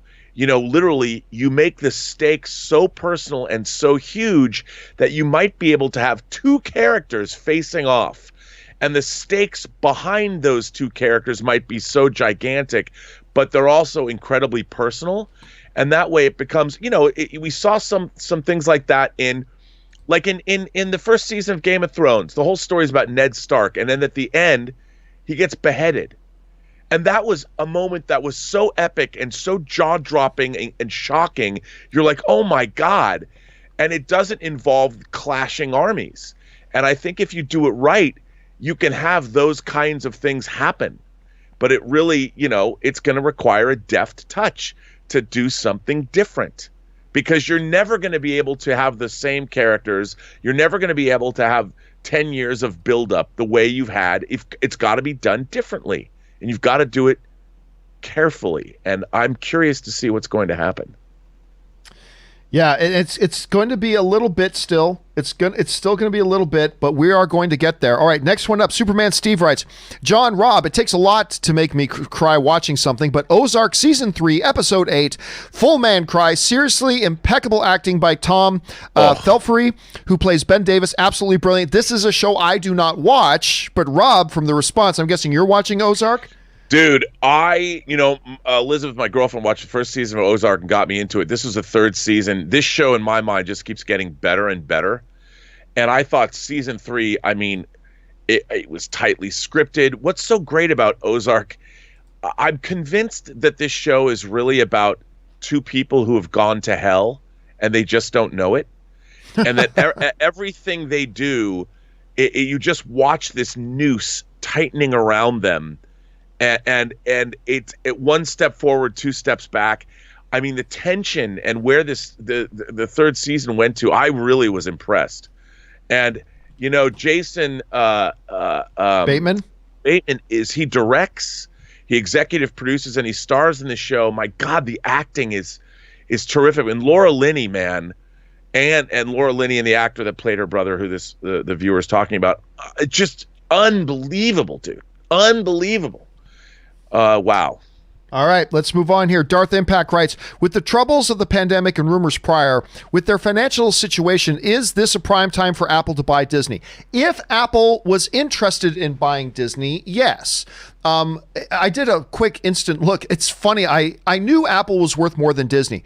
Right now, Apple is worth more than 5 times what Disney is. Actually, Amazon is worth roughly 5 times what Disney is as well right now. So if that was there now, but there's other considerations. Would they be willing? Do they want to even buy it? Do they want to get into the theme park business? I don't think Apple has any desire to get into the theme park business. So why would they want to do that? Same thing with Amazon. So yeah, if there was that type of interest to do something like that, now is the time to do it for sure. But I just don't see why either of those companies would have any real interest in doing so. Us in the movie fan community, when we think of Disney, yeah, we just think of their movies. But Disney's empire is so much more than that, and I don't think any of these other companies have any desire to get into those businesses. Darth Impact also writes, who is the greatest frontman in rock history? Mick Jagger, Freddie Mercury, or Robert Plant? Wow. Well, I'm the wrong guy to ask because I'm not a music guy, but I mean,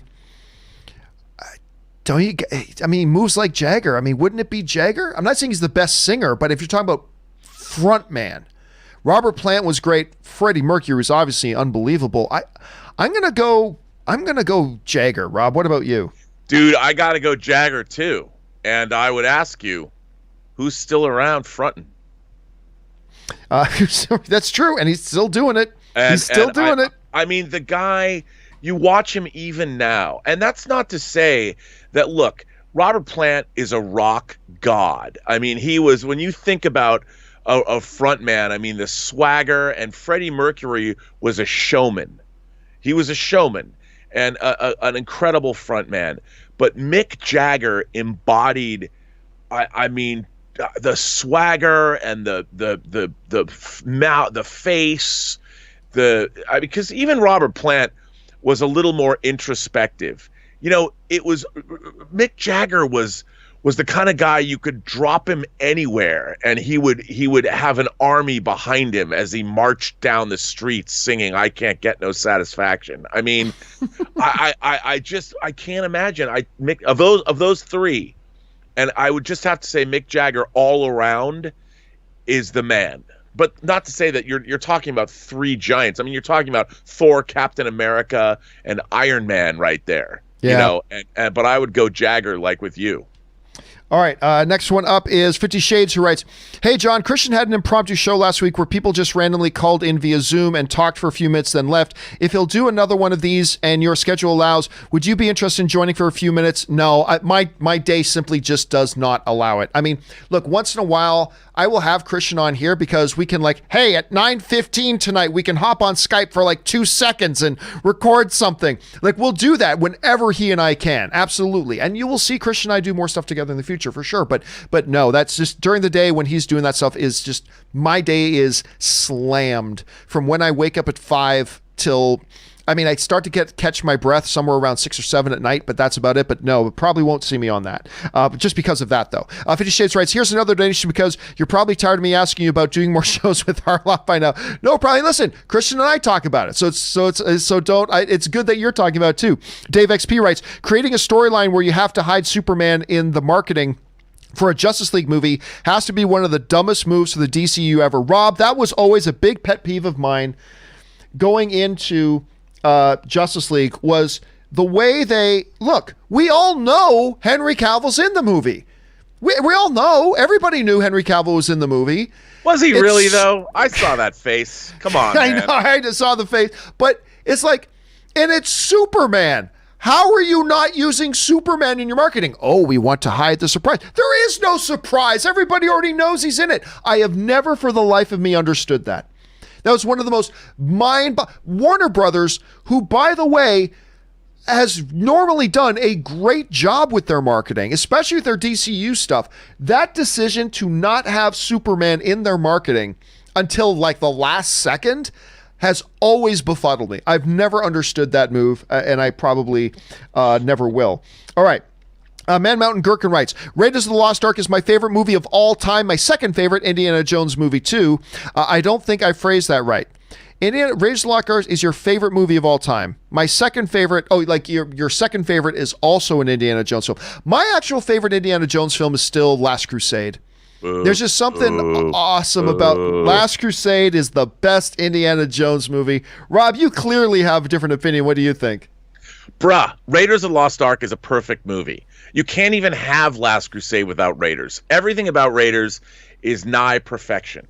And I even like Temple of Doom. Look, Last Crusade has Henry Jones. It has Sean Connery. And for that, and the chemistry between Indiana Jones and his father was terrific. But what I didn't like about Last Crusade is Denholm Elliott and John Rhys-Davies, both Sala and Marcus Brody, were kind of treated like chumps.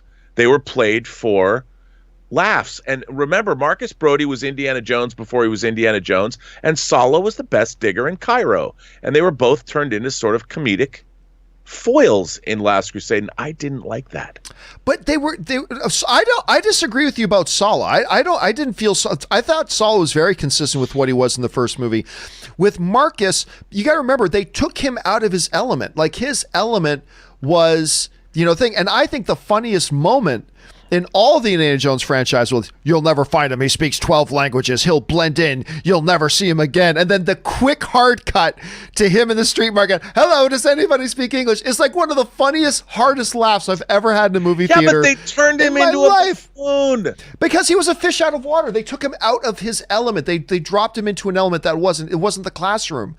And I thought it was great. Anyway, that's just me. Hey, Rob, I know, listen, we've kept you overtime. I know you got things you got to go and do today, but in the meantime, before we see you back here again tomorrow, where can people find you online and all the stuff that you do? Well, you can find me going to curbside pickup at Best Buy today to pick up my 27-disc Skywalker Saga 4K Blu-rays. But other than that, you can find me on Instagram at Robert Meyer Burnett. Find me on Twitter at Burnett RM. Burnett RM.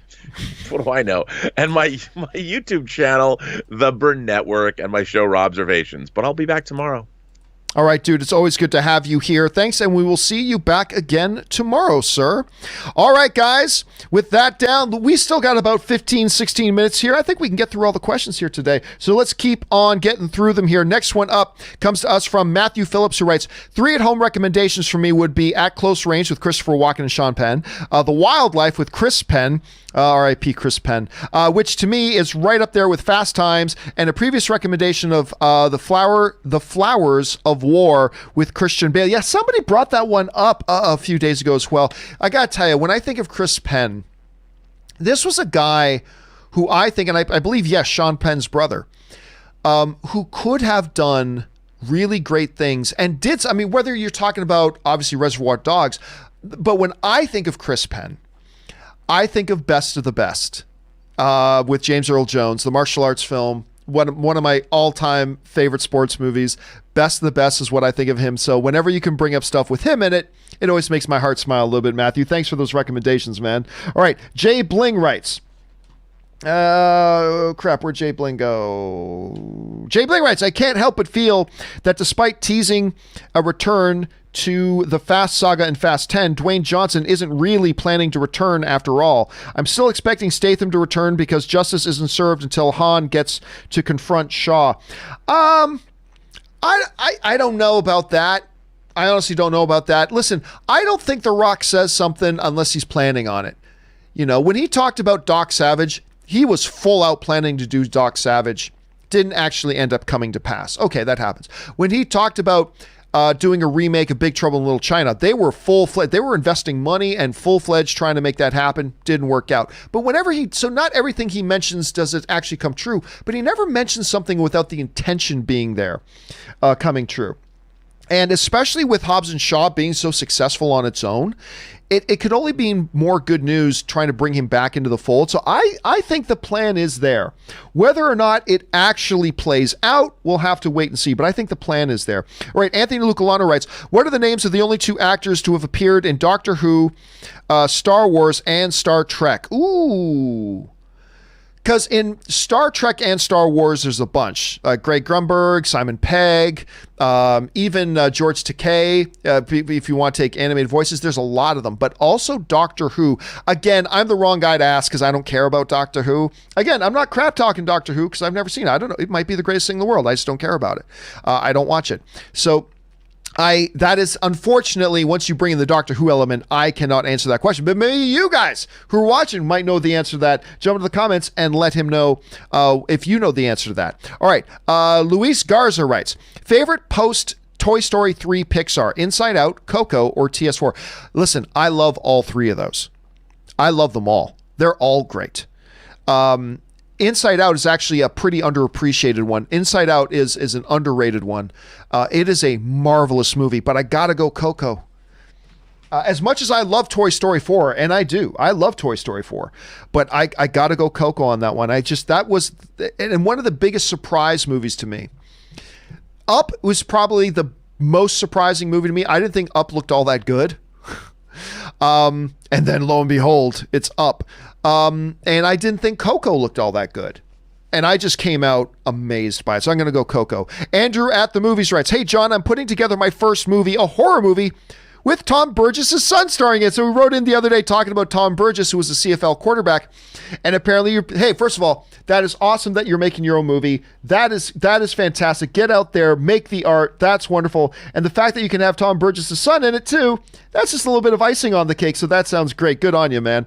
Good luck with that. All right, Topher Rocks writes, hey guys, I'm with you, John. Saying Die Hard is a Christmas movie is like saying Big Lebowski is a sports movie. Not a chance. Sorry, Rob. Well, I wish Rob was here to hear you say that. Yeah, absolutely. Like, it's not, Die Hard is not a Christmas movie.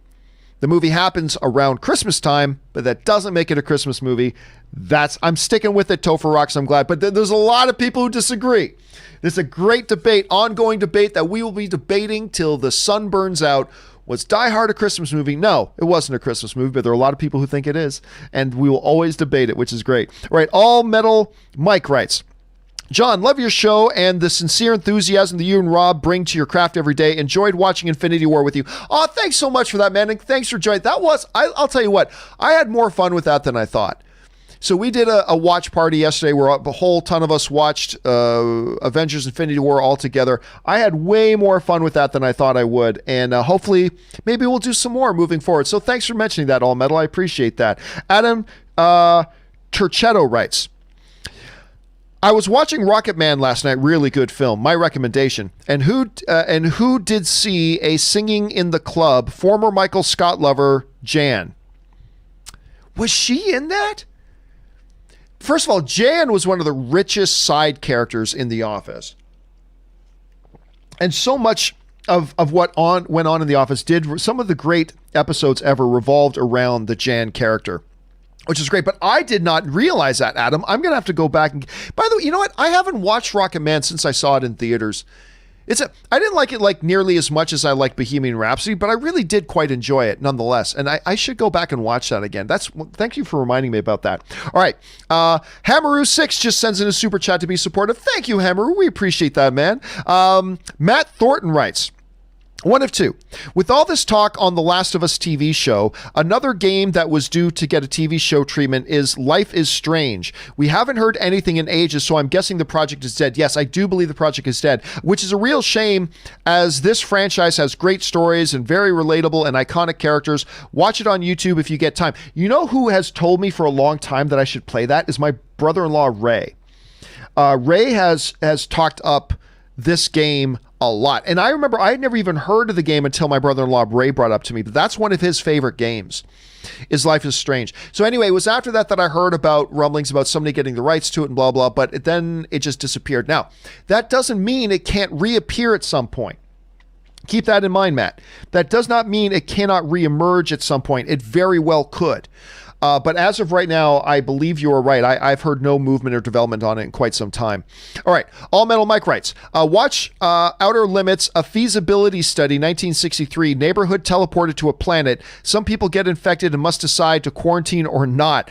That sounds a little too real today. I don't remember that. No, I didn't watch Outer Limits like I used to watch like the reruns of Twilight Zone. Twilight Zone was more my jam. I never really got into watching The Outer Limits, so I'm not familiar with that particular episode. But that sounds like an episode that is tailor-made for today, but maybe a little too close to home right now, All Metal Mike. Maybe a little too close to home. All right, Harry Mudd writes, just watch Tiger King on Netflix. It's really so crazy. More twists and turns than a cheap garden hose. You know, I mentioned this the other day. I watched like the first 20 minutes of Tiger King, and I didn't see what everybody was so excited about. It's like, okay, this is kind of weird in a good way, but and I tapped out and I just turned it off. I've had a bunch of people tell me I should really go back to it because it gets better. So at some point, I do need to sit down because of recommendations like yours, Harry. I do need to sit down at some point and finish it out because like I said, I only got through like the first 20 minutes and I didn't see the appeal. But everybody's now telling me I need to go back to it and push through. And so I'm going to do that because you guys recommended it, because you guys have told me to. I am going to sit back down and push through the rest. All right. Harry Mudd writes, I love Jamie in NCIS. She was so badass there. I don't know who we're talking about because I never watched NCIS. Sorry about that. But I'm sure there are other people here, Harry, who watch NCIS and are probably nodding in agreement at their computer monitors right now. All right. Michael Gotez writes, John, settle this for me. Is the Marvel Netflix Cloak and Dagger Runaways in the MCU canon? I don't think so, no. I don't think so, no. Listen, what you started having was, like, Runaways started directly referencing things in the Netflix series and stuff like that. But none of that is stuff that Kevin Feige ever touched. Kevin Feige never touched any of it. Now, moving forward, Kevin Feige is now himself in charge of all television stuff, which he was not before. So he was not in charge of that stuff before. He is now. Now it's all directly under his control. So moving forward, that could change. In theory, they were all MCU canon in theory, but in practicality, no, because Kevin Feige never acknowledged any of them. He never acknowledged a single thing about them before. And so in theory, yes, but in practical terms, no. But that could change moving forward because now he's the guy in charge of all of it. All right. Daniel Hinosha writes, no theaters for several months, it looks like. I don't know about that. I don't know about that. I mean, for at least a little while, for sure. But again, remember, these movies getting pushed does not mean the theaters won't be open by then. It doesn't mean they will be open either.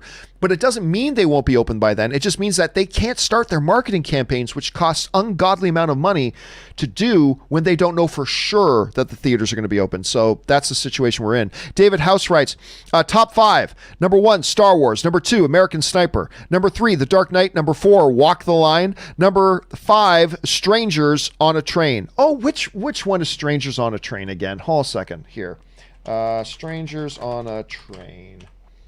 Because I'm thinking of one movie, and it's not the same movie I was thinking of. Totally not the same movie I was thinking. This was the Alfred Hitchcock film. I was thinking of something. You know what I was thinking about? I was thinking about The Girl on the Train. That's what I was thinking about. A terrible movie that was just out. That might even be the real title. But it's the one with Emily Blunt that was out just a couple years ago. It was totally, that's what I was thinking for a second. I wasn't even thinking about the Hitchcock film. Actually, that's a good one to have on there. I've never heard anybody mention that one in their top 5, David. Well done, sir. Good on you. Okay, next one up. Drummer Zero writes, where do we go? There is. Movie recommendations. Dark Man with Liam Neeson. East Side Sushi. Rat Race. I like Rat Race. It's a race. The Headhunter, Green Room, and World's Greatest Dad. Rat Race is a comedy. You know what? That might be one that I end up doing one of my movie recommendations for stuff you should watch at home. I might actually have to bring that one up at some point because I love that movie.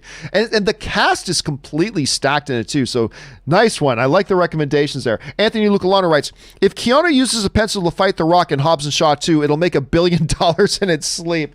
You know, with the director of John Wick, one of the directors of John Wick, and with Keanu Reeves, and in a tongue-in-cheek franchise like a Fast and the Furious universe franchise, you know there'll probably be a couple of little nods to John Wick. Look, in Hobbs and Shaw, remember, Jason Statham was in The Italian Job, right? So they had that homage to Italian Job when they walk into Shaw's garage and they've got the Mini in there. He says, yeah, I did it for a job in Italy.